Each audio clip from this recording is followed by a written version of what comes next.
Hello.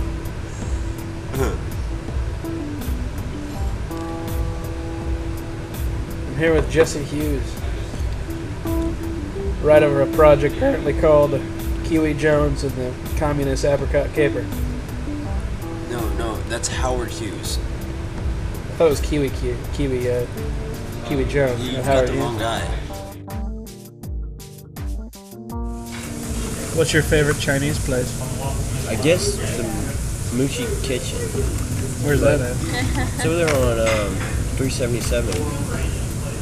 But It's expensive as hell. I've never seen the menu. And it was $50 for what I ate there. And I was having a great time until I saw the bill. Who's your favorite philosopher of all time? Nietzsche. Some days. Other days it's, the transcendentalist, what's his face and who the hell. And, Walden and Walter. Who do you think is a better guitarist?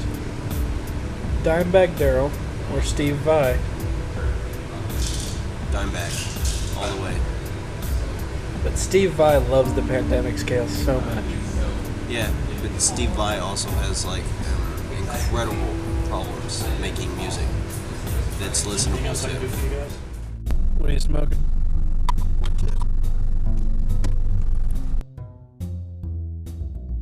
Oh! Hell to the yes, dude.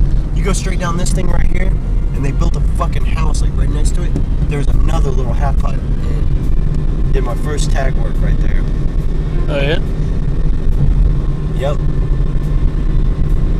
I had dreams of being like a SWAT team ninja graffiti artist with a repelling gear. Who's the most original artist today, do you think? There was a guy I saw in Seattle, Ortham Major. He was just a flat beatboxer. When I saw him, I'd never witnessed anything like that. And he called himself a vocal percussionist, not a beatboxer, a vocal percussionist. And he introduces himself that way. And I'd be fucking damned if he didn't have a fucking kit in his imaginary realm, just right there, ready to rip. I just was amazed. He also taught me how to separate two bits of air in my head so that I could attempt my first beatbox. I like this view. I think I'm using this view as a catapult for the new project. What's your new project? It's a project I began last year with the onset of trying to draw pinups. And then I drew this one particular girl, red hair. It was basically the idea with the pinup. And it has grown to the point that I wanted to encompass a story. And immediately after drawing this pinup, I had to redo it in different forms and fashions. And I got the idea of I've never seen anything in a comic where the main person has befriended an insect. Never seen that. Although I've never looked at a lot of comics, so if anybody ever just like, oh well, such and such and such, well, I've never seen it. But so the premise of it is this redhead has befriended a black mantis, black red, and I needed to finish out the color composition, so I have white as a wolf, and moved all my colors. And